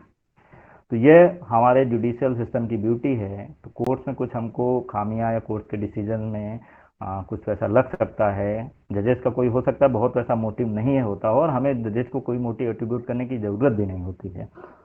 तो लग सकता है कि कुछ ऐसा है, लेकिन फिर भी अगर कोर्ट सुप्रीम कोर्ट इस तरीके के फैसले दे सकता है जो उसके खुद उसके खिलाफ है, या एक तरीके से निष्पक्षता के उसमें है, और कुछ उनके अधिकार पे डेंट हो रहा है, तो अगर ऐसा कर रहा है तो हमें उससे उम्मीद रखनी चाहिए कि भारत के जो कोर्ट्स हैं, या जो मतलब हायर कोर्ट्स हैं, वो ह्यूमन राइट्स को, ये इंडिविजुअल राइट्स को और आगे तक ले जाएंगे, और लोगों की एक तरीके से मतलब एक तरीके से इन राइट्स का एक्सपेंशन होगा। तो this was all about the topic from my side. और किसी को यदि कोई सवाल पूछना है तो, या कुछ ऐड ऑन करना है तो कर सकता है। Okay.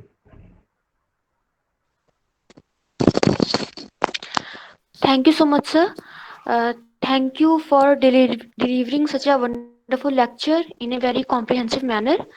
And now the lecture part of this session is over, and the platform is open for all.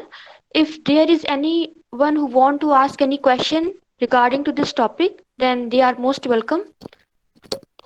Is there anyone to ask a question? हाँ, सर मेरा एक सवाल है। Yes, Yeah. बोलिए। सर बोल लीजिए, आप बोल लीजिए सर। ठीक है। No. I'm saying that it is first of all the floor is open for students. So you carry on. Yes sir जब सर ह्यूमन राइट्स की प्रोटेक्शन की बात आती तो सबसे बेसिक सवाल ये उठता है कि काफी लोगों को अवेयर ही नहीं है, मतलब अपने राइट्स के बारे में, और large part of the people are not aware about their human rights और बेसिक उनके जो राइट्स हैं। तो सर सबसे ये सवाल उठता है कि सर जो लोग नहीं कर पा रहे हैं, मतलब अप्रोच कोर्ट को, और क्या कहते हैं, या फिर उनको पता ही नहीं है, तो सर कितना रोल बनता है नेशनल ह्यूमन राइट कमीशन का और स्टेट ह्यूमन राइट कमीशन का, या जो भी कुछ क्या कहते हैं ह्यूमन राइट्स कोर्ट हैं, उनका कितना रोल बनता है कि मतलब ग्राउंड लेवल पे कम कर सके ह्यूमन राइट वॉल्यूशन जितने भी लोगों का हो रहा है। सर ये मेरा सवाल है। देखिए, कोर्ट्स के बारे में हम जानते हैं कि कोर्ट्स की अपनी सीमा है। कोर्ट्स अपील सुनता है। जब तक आप कोर्ट के पास नहीं जाएंगे, तब तक वह सामान्य रूप से कोई मामला नहीं लेगा। यदि कोई पब्लिक इंटरेस्ट का मामला है, तो हम देखते हैं कि जब से पब्लिक इंटरेस्ट लिटिगेशन इंट्रोड्यूस हुआ है, तो कुछ मामलों में सुओ मोटो कॉग्निजेंस कोर्ट लेता है। तो ये यदि कोर्ट यह कर रहा है तो कुछ इसमें डिसीजन दे सकता है, लेकिन लोगों को कैसे अवेयर किया जाए, तो अगर देखें तो पीआईएल के थ्रू कोई थर्ड पार्टी भी जा सकता है। यदि किसी को ऐसा लगता है किसी कोई डिप्राइव्ड पर्सन भी किसी से संपर्क करके जा सकता है, या कि कोई third party on behalf of the deprived person वो भी उसको अप्रोच कर सकता है। लेकिन अब अवेयरनेस कैसे फैलाई जाए, तो ये तो देखिए पॉलिसी मैटर है, गवर्नमेंट का काम है। कोर्ट अवेयरनेस फैलाने का काम नहीं करता। कोर्ट इस डोमेन में इंटर अभी नहीं किया है। हो सकता है कि भविष्य में कर जाए, फिलहाल तो इंटर नहीं किया उसने। Anything else? सर जैसे कि उसमें आपने बताया विशाखा गाइडलाइन जो आई थी, जो कि मतलब पहले सुप्रीम कोर्ट ने मतलब उस पे मतलब जो भी अपना डिसीजन था वो दे दिया था। उसके बाद एनजीओज का जो रोल आया, उसके बाद उन्होंने गाइडलाइन गवर्नमेंट ने दी। तो सर अभी मतलब अभी जितना प्रेजेंट है उसमें अगर मतलब ह्यूमन राइट कमीशन जो हैं, अगर उनको थोड़ा मतलब अगर गवर्नमेंट उनको राइट प्रोवाइड करती है कि मतलब जैसे अभी इंडिपेंडेंट नहीं है ह्यूमन राइट्स कमीशन और स्टेट राइट कमीशन, ना है उनके पास कोई स्टाफ अपना, तो सर अगर ऐसा पॉसिबिलिटी हो सकता है कि अगर इन लोगों को थोड़ी इंडिपेंडेंस दी जाए, और एनजीओज भी काफी रोल प्ले कर सकते हैं कि ग्राउंड लेवल पे वो समझ रही हूँ सर, कोर्ट सिर्फ अपील सुनता है, तो कितना मतलब ये लोग काम कर सकते हैं, अगर वो रोल क्या है सर, अगर कि मतलब ये छोटा केस भी अगर बस मतलब उसको बात की जाए उनके बारे में। किसके बारे में थोड़ा सा एक्सप्लेन करें सर कोई भी अगर शायद केस होता है, अगर ह्यूमन राइट का वायोलेशन हो रहा है कहीं भी, तो सर कितना रोल बनता है कि एनजीओज उठ कर आए, या फिर स्टेट ह्यूमन राइट कमीशन का अगर मतलब उनको इंडिपेंडेंस दी जाए इतनी कि मतलब वो भी मतलब कुछ अपना वो चला सके, लाइक क्योंकि अभी इंडिपेंडेंस नहीं है उन लोगों को, कुछ भी ना उनका खुद का स्टाफ है कि इन्वेस्टिगेट कर सकते हैं किसी केस को, उस मामले में सर। किसी को मदद पहुंचाने के मामले में एनजीओ पूरी तरीके से इंडिपेंडेंट है और फ्री है। फाइनेंशियल पॉइंट ऑफ व्यू उसके पास इंडिपेंडेंस नहीं है। वो तो अगर हम देखेंगे गवर्नमेंट्स के ही कई सारे गवर्नमेंट के स्ट्रक्चर में ही बहुत सारी जगहों पे फाइनेंशियल एक तरीके से फ्रीडम नहीं है, या कुछ फाइनेंशियल असिस्टेंस नहीं मिलता है तमाम सारी जगहों पे। तो एनजीओ अगर अपने हिस्से से करना चाहे तो करे, और उसको चाहे तो वह लोगों में उस तरीके की अवेयरनेस फैला सकता है, और बहुत सारे लोग ऐसा कर रहे हैं। और ये देखिए लॉन्ग टर्म इशू है, 2-4 दिन में 1-2 साल में इसको रिजॉल्व नहीं किया जा सकता। अब जैसे मतलब बात की हमने जुडिशियल रिव्यू की, अब ये अमेरिका से जुडिशियल रिव्यू आया 1800 और 1801 में एक केस आता मार्बरी वर्सेस मेडिसन वाला। तो मार्बरी वर्सेस मेडिसन वाले केस का इम्पैक्ट ये होता है, या उसके डिसीजन का इम्पैक्ट ये होता है कि दुनिया में और सारी जगहों पे जहाँ पे अमेरिकन सिस्टम को काफ़ी हद तक फॉलो किया, हम देखते हैं कि जो फेडरल स्ट्रक्चर है अमेरिका का, जहाँ पे एक तरीके से संघीय व्यवस्था जिन स्टेट्स ने अडॉप्ट की है, तो वो काफ़ी हद तक अमेरिकन सिस्टम को फॉलो करते हैं। तो अब 1800 का कोई एक डिसीजन था, वो आज तक उन मामलों पर अपना प्रभाव डाल रहा है। और अभी भी वो ये नहीं कह सकते कि पूरी तरीके से वो स्थितियां आ गई हैं या इम्प्लीमेंट हो गई हैं। तो ये ग्रेजुअल प्रोसेस है, धीरे धीरे, जैसा आप कह रहे हैं वो सही है, वो कर सकते हैं। और ये किया जा सकता है कि ज़्यादा से ज़्यादा लोगों को उसमें जोड़ा जाए, और ज़्यादा से ज़्यादा लोगों तक अवेयरनेस फैलाने का काम किया जाए। गवर्नमेंट की अपनी सीमाएं हैं, तो अपने हिसाब से काम कर रही है। या कई बार इंटेंशन नहीं होता है, तो कई ये भी कह सकते हैं। Okay sir, thank you sir, thank you. Sir मेरा एक क्वेश्चन है। जी रितेश बोलिए। हेलो रितेश। हाँ बोलिए हाँ बोलिए।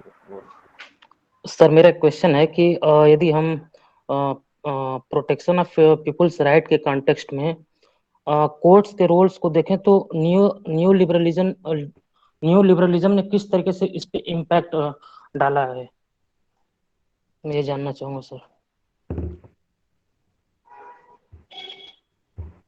देखिए जो सर क्वेश्चन क्लियर हुआ? हाँ हाँ हाँ, हाँ सर। हाँ देखिए ओके सर। कि अभी जब हम बात कर रहे थे कि कोर्ट जो है कोर्ट ऑफ लॉ से कोर्ट ऑफ इथिक्स और कोर्ट ऑफ मॉरलिटी की तरफ मूव ऑन कर गया है। और जनरली मतलब बहुत सारे जो देश हैं जहाँ पे जुडिशियल एक तरीके से फ्रीनेस है या इंडिपेंडेंस ऑफ जुडिशरी है, वहाँ पे ऐसा हमको मिलता है कि चाहे हम इंटरनेशनल कोर्ट्स की बात करें या किसी भी देश के कोर्ट की बात करें, तो कोर्ट ऑफ लॉ से कोर्ट ऑफ इथिक्स और मॉरलिटी की तरफ मूव होना ये खुद बताता है कि ये न्यू लिबरल स्थिति का ही रूपांतरण यहाँ पे हमको दिख रहा है। सर कोर्ट ऑफ लॉ से कोर्ट ऑफ एथिक्स की तरफ जो ये मूव ऑन कर रहा है, तो अगर एक केस के कॉन्टेक्स्ट में देखें जो कि 13 फरवरी 2019 को सुप्रीम कोर्ट ने दिया था, जिसमें उन्होंने डायरेक्ट किया था कि जो इविक्शंस था जो ट्रेडिशनल फॉरेस्ट ड्वेलर्स थे उनके इविक्शन को लेकर के जो फॉरेस्ट एक्ट के नाम पे जो उनका इविक्शन किया गया था, उसको अगर उस केस के कॉन्टेक्स्ट में यदि आप देखें तो ये जो मतलब कोर्ट ऑफ लॉ से कोर्ट ऑफ एथिक्स की जो बात हो रही है, तो कहाँ तक किस तरीके से मतलब इसके बारे में कुछ बताइए सर। तो रिपीट कर देना रितेश, तो आवाज चली गई थी मेरे से। अच्छा, एक्चुअली सर जो एक 13 फरवरी 2019 को एक वो सुप्रीम कोर्ट ने एक आर्डर 19 पेज का दिया था, जी जो जिसमें जिसमें सर जो फॉरेस्ट एक्ट के नाम पे जो ट्रेडिशनल ड्वेलर्स हैं, जो ट्राइबल्स हैं 16 स्टेट में इंडिया के, उनके उनके इविक्शन को लेकर के एक आर्डर दिया था। तो जो हम बात कर रहे हैं कि कोर्ट ऑफ लॉ से कोर्ट ऑफ एथिक्स, जिसमें आपने बात की है कि बहुत कई बार ऐसा होता है कि कोर्ट्स जो है कुछ दिल से भी अपने फैसले को देती है, बहुत सारी चीजों को मतलब एथिक्स को ध्यान में रखते हुए। तो यहाँ पे देखते हैं कि एक बहुत ही कोर्ट यहाँ पे बहुत ही एक क्या बोलें कि बहुत ही कठोर फैसला देती है, जिसमें ऐसा कुछ प्रोविजन नहीं था कि उनको उनके उनके फिर रहने के लिए क्या कुछ किया जाए, इसमें इस तरीके का कुछ नहीं था। लेकिन वहां पे फॉरेस्ट एक्ट के नाम पे उनको इविक्शन का ऑर्डर पास कर दिया गया था। इसको इसको इस कॉन्टेक्स्ट में, इस केस के कॉन्टेक्स्ट में सर मैं जानना चाहूंगा आपके विचार। देखिए, दो बातें हैं। एक तो किस संदर्भ में उन्होंने एविक्शन का ऑर्डर पास किया, ये मुझे एग्जैक्टली नहीं पता है। सर एक्चुअली आ, वाइल्ड लाइफ को लेकर के एक केस फाइल हुआ था, हाँ, लेकिन यहाँ पे सर एक तरह से एक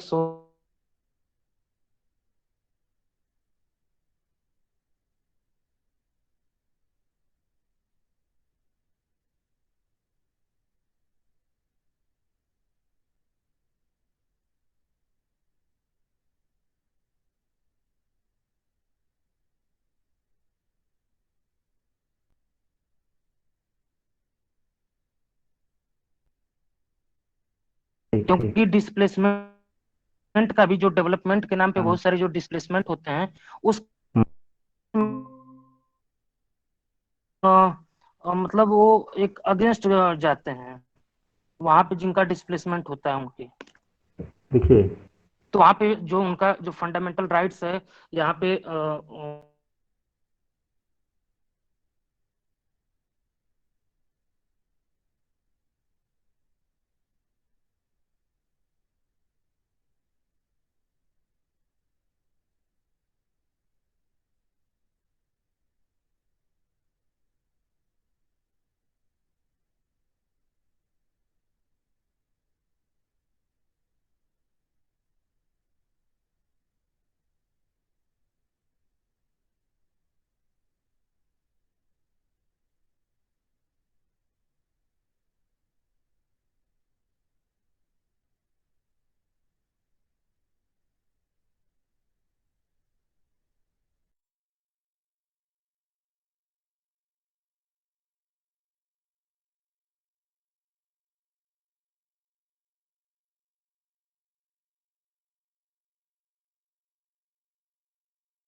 अभी हाँ, मतलब मेरा ये मानना है कि आपने जो बातें कही बिल्कुल सही है कि भाई डेवलपमेंटल प्रेजुडिस, क्योंकि हमारा जो जुडिशरी सिस्टम है वो यूटिलिटेरिज्म से बहुत प्रभावित है। साथ ही साथ जो इथिक्स और कोड ऑफ कंडक्ट की बात है, सारी चीजें अपनी जगह।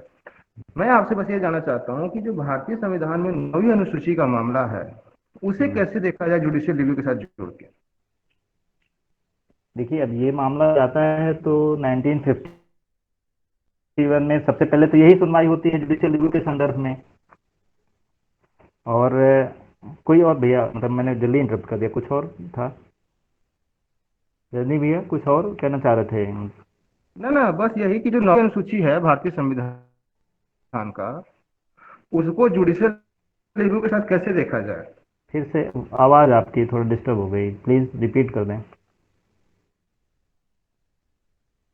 इंडियन आवाज मेरे कॉन्स्टिट्यूशन माइक का जो 9th शेड्यूल है। विकास ने सुना तो विकास रिपीट कर दो, आवाज़ अभी भी नहीं आ रही है।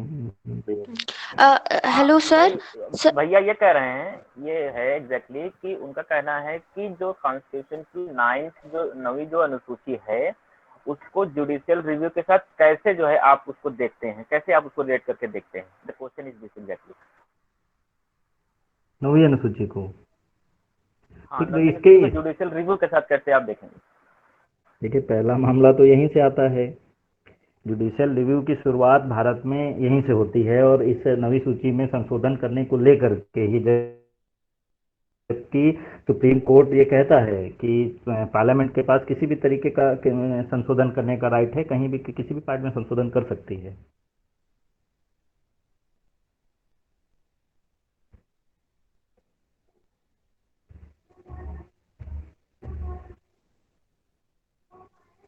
हेलो, आवाज आ रही मेरी?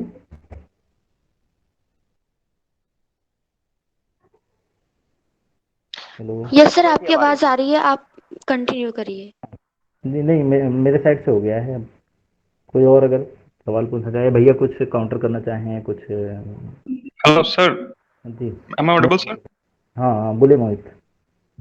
सर मेरा छोटा सा क्वेश्चन ये है कि जुडिशरी, एग्जीक्यूटिव एंड लेजिस्लेचर के बीच में जो चेक्स एंड बैलेंसेस का सिस्टम है वो बेसिकली यूएसए से इंस्पायर्ड है, इंडिया में भी।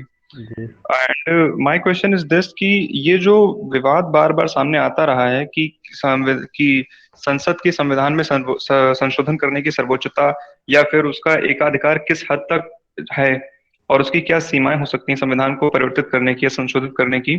जी तो इस संदर्भ में मेरा ये प्रश्न है कि संविधान निर्मात्री सभा, कॉन्स्टिट्यूएंट असेंबली जो थी इंडिया की, जी उसकी डिबेट्स में या उस संविधान के ओरिजिन में जब हम देखते हैं तो हमारे जो फाउंडिंग फादर्स थे, इंडिया के कॉन्स्टिट्यूशन मेकर्स थे, उनकी क्या मंशा थी? वो जुडिशरी को कितना अधिकार देना चाहते थे और क्या वो ये चाहते थे कि संसद के पास इस बात की असीमित स्वतंत्रता हो कि वो संविधान में मनमाना परिवर्तन कर सके? इस बारे में सर क्या देखिए, एक क्या बात विचार है आपके? तो इसमें मेरे विचार की कोई खास प्रासंगिकता नहीं है। जो आप पूछ रहे हैं उसका कॉन्स्टिट्यूशनल बेसिस है। अ, जो कॉन्स्टिट्यूएंट असेंबली थी या जो फाउंडर फादर्स थे इंडियन कॉन्स्टिट्यूशन के, उसमें मतलब कॉन्स्टिट्यूएंट असेंबली में लंबा डिबेट हुआ है इस पे। और जिस तरीके का स्ट्रक्चर था इंडियन स्टेट का, फेडरल स्टेट का, या जिसको भी हम अब यूनियन ऑफ इंडिया बोलते हैं, वह ऐसा नहीं था कि हम मतलब या जो मेंबर्स ऑफ कॉन्स्टिट्यूएंट असेंबली के जो इंडियन कॉन्स्टिट्यूएंट असेंबली के जो मेंबर्स थे, वो ये जानते थे या उनको पता था कि जिस तरीके का भारत स्टेट भारत है, वहाँ पे किसी एक गवर्नमेंट के किसी एक पार्ट को हम बहुत एक्सेसिव राइट नहीं दे सकते हैं, जैसा कि ब्रिटेन में पार्लियामेंट को सुप्रीम कर दिया गया, या कि यूएसए में जुडिशरी को सुप्रीम कर दिया गया। तो सामान्य रूप से तो हम ये कह सकते हैं कि कभी भी सुप्रीमेसी ऑफ द एग्जीक्यूटिव कभी भी बेहतर हो नहीं सकती है। अब जहाँ पे जुडिशियल सुप्रीमेसी है और पार्लियामेंट्री सुप्रीमेसी है, तो फिर भी चल रही हैं व्यवस्थाएं ठीक तरीके से। जो भी मेंबर्स थे उनने चेक्स और बैलेंस को जो अडॉप्ट किया है, ये जानते और समझते हुए अडॉप्ट किया है कि भारत में जो स्ट्रक्चर है इंडियन यूनियन का, वो एक तरीके से मतलब कॉन्स्टिट्यूशन को भी फ्रेजाइल, मतलब स्ट्रक्चर फ्रेजाइल माना जाता है, और जो इंडियन यूनियन है वो भी फ्रेजाइल था। हमने एक तरीके से जबरदस्ती स्टेट्स को अपने यहाँ पे मिलाया था। और काफ़ी अमेरिका में जुडिशियल सुप्रीमेसी को हम देख चुके थे और ये पता था कि क्या क्या हो सकता है, ठीक है। तो इसकी वजह से हम पहले से ही इन सारी चीज़ों के प्रति अवेयर थे कि हमको जुडिशियल पार्लियामेंट्री सुप्रीमेसी नहीं रखनी है, और हमको जुडिशियल सुप्रीमेसी भी नहीं होगी। नहीं तो फिर हमारे पास वही स्पॉयल सिस्टम से मिडनाइट अपॉइंटमेंट जो अमेरिका में होते थे, फिर मिडनाइट अपॉइंटमेंट के बाद जो ये मार्बरी वाला केस आता है, फिर ये जो जितना लंबा ये खिस्सा है, ठीक है। तो एक तरीके से अब अगर देखें तो वहाँ पे जो जुडिशियल सुप्रीमेसी है अमेरिका में, उस जुडिशियल सुप्रीमेसी में भी एक बड़ी खतरनाक स्थिति है कि भारत में अगर हम आपसे पूछें कि सुप्रीम कोर्ट के किसी जज को आप क्या ये कह सकते हैं कि ये कांग्रेसी जज है या भाजपाई जज है, लेकिन ऐसा बहुत मुश्किल है कि आप ढूंढ पाएं। किसी का कोई फेवर हल्का फुल्का आपको देख सकता है, लेकिन अमेरिकन सुप्रीम कोर्ट के बारे में ये बिल्कुल स्पष्ट है। वहाँ तो बिल्कुल एक बड़ा डिवाइड है कि these are Republican जजेज and these are democratic जजेज, और ये शुरू से ही है, जबकि जब से वहाँ फेडरलिस्ट पार्टी थी और रिपब्लिकन डेमोक्रेट एक हुआ करते थे, ये तब से वहाँ था। तो हम या जो कॉन्स्टिट्यूशन जो संविधान निर्माता थे, उनको ये इन बातों के बारे में पता था और वो इन चीज़ों के प्रति अवेयर थे। इस वजह से उन्होंने इसको अडॉप्ट नहीं किया है, चेक्स और बैलेंस, इसी वजह से इंडियन कॉन्स्टिट्यूशन, और ये माना जाता है कि बहुत अच्छा फीचर है इंडियन कॉन्स्टिट्यूशन का। इसमें अपना पॉइंट ऑफ व्यू हो सकता है, अगर कोई और क्वेश्चन हो तो बोलिए। जी सर, इतना ही था, thank you sir. Anyone else? Sir मेरा एक प्रश्न है। सर अगर हम गांधीयन पर्सपेक्टिव से बात करें, जैसे गांधी ने रिलीजन को और पॉलिटिक्स को एक साथ आगे चल के काम करने की बात कही थी, तो I just want to clear कि क्या एक सेकुलर डेमोक्रेटिक कंट्री में ये देखना सही होगा कि अगर जैसे इंडिया में हम जुडिशरी में रिलीजन के प्रिंसिपल को इंट्रोड्यूस करें ताकि हम उसके फ्लॉज को कम कर सके, जो रिलीजन जो गांधीयन रिलीजन था उसके बेसिस पे, तो क्या ऐसा अप्रोच रखना सही होगा? देखिए, जो आप पूछ रहे हैं तो उसको रखने की आवश्यकता ही क्यों है? हमारे क्या किसी को रिलीजियस आधार पे कोई डिप्राइव्ड है, किसी के राइट्स का वायलेशन हो रहा है? ऐसा तो भारत में दिखता नहीं है।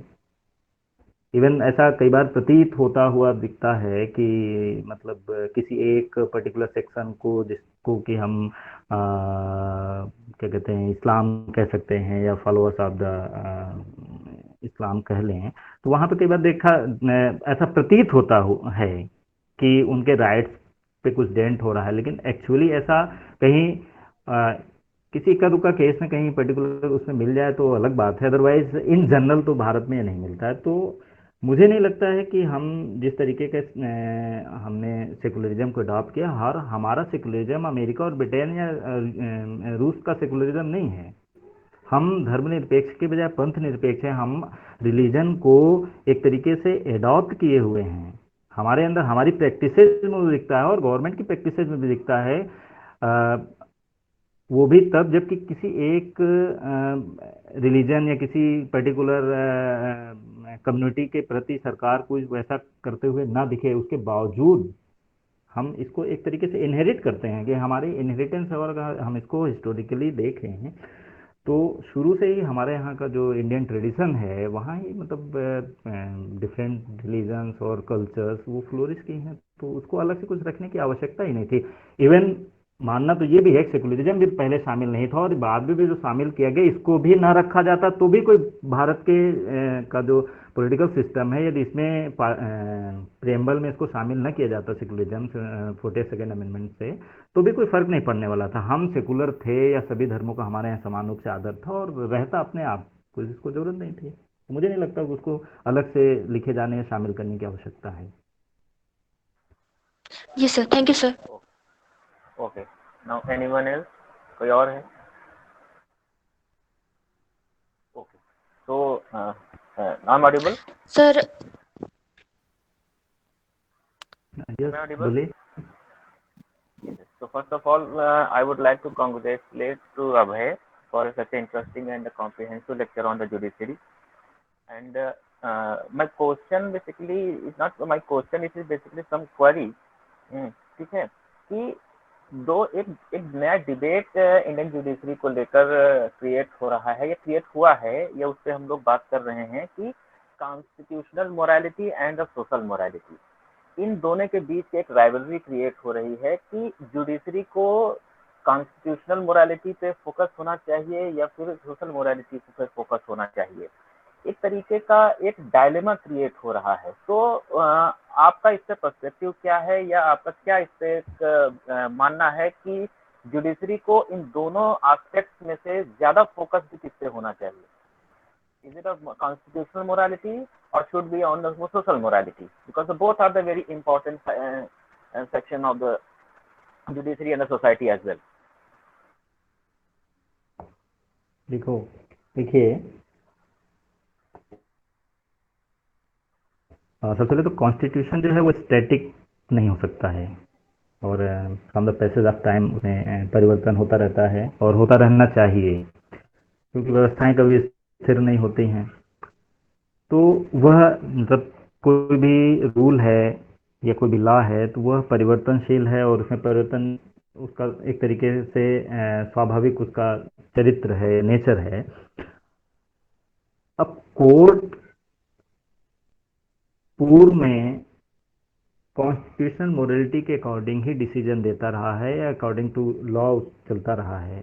ये पिछले 20-25 सालों का डेवलपमेंट है, 35 सालों का, 30 सालों का, कि कोर्ट धीरे से सोशल मोरालिटी की तरफ मूव किया है। और ये जो उसका मूवमेंट है, ये एक तरीके से जब हम लॉ को देखते हैं, जब कोई भी लॉ स्टैटिक नहीं हो सकता है, और लॉ किसके लिए बना है, किसी सोसाइटी के लिए बना है। अब सोसाइटी के जो सोशल प्रैक्टिसेस हैं, नॉर्म्स हैं, वो चेंजेबल हैं, वो भी समय के साथ उसमें भी परिवर्तन आता है। तो अब बेहतर तो यही होगा, और जो कोर्ट्स के फैसलों में दिखता भी है, कि कोर्ट्स कॉन्स्टिट्यूशनल मॉरलिटी, अगर मॉरलिटी के संदर्भ में बात करें तो कॉन्स्टिट्यूशनल मॉरलिटी के बनिस्बत सोशल मॉरलिटी की तरफ थोड़ा थोड़ा उसका झुकाव रहता है, थोड़ा judiciary is tilted towards social morality. तो वो, और मेरे नज़रिए से जो ये डिबेट है, तो वो अपनी जगह सही हो सकता है कि कोर्ट को अकॉर्डिंग टू ला ही चीज़ों को डील करना चाहिए। लेकिन कोर्ट्स हैं किसके लिए? कोर्ट इंडिविजुअल्स के लिए हैं, पीपल्स के लिए हैं, सिटीजन्स के लिए हैं, और हमारे राइट्स के प्रोटेक्शन के लिए हैं। या कोई इनजस्टिस होता है तो उन इनजस्टिस को जस्टिस में बदलने के लिए हैं। अब कोई कानून यदि किसी पर्टिकुलर टाइम पीरियड में वो या किसी पर्टिकुलर मामले को सही तरीके से डील नहीं कर रहा, तो ये कोर्ट का दायित्व है कि वह उसको बेहतर तरीके से डील करे। और यदि कोर्ट ऑफ कॉन्स्टिट्यूशनल मॉरलिटी से डील हो रहा है तो ठीक है, या बेहतर डीलिंग उसकी अगर सोशल मॉरलिटी से हो रही है तो फिर उसको सोशल मॉरलिटी की तरफ मूव ऑन करना चाहिए। तो अगर इंडिविजुअल पॉइंट ऑफ व्यू के अकॉर्डिंग देखें तो मैं थोड़ा सा जुडिशरी के इस तरफ, सोशल मॉरलिटी की तरफ झुकाव से मैं जुडिशरी से सहमत हूँ। इसमें आपका अपना कोई विचार हो सकता है, अगर कुछ है तो बोलिए। Okay, no, thank you. Now, anyone else want to ask?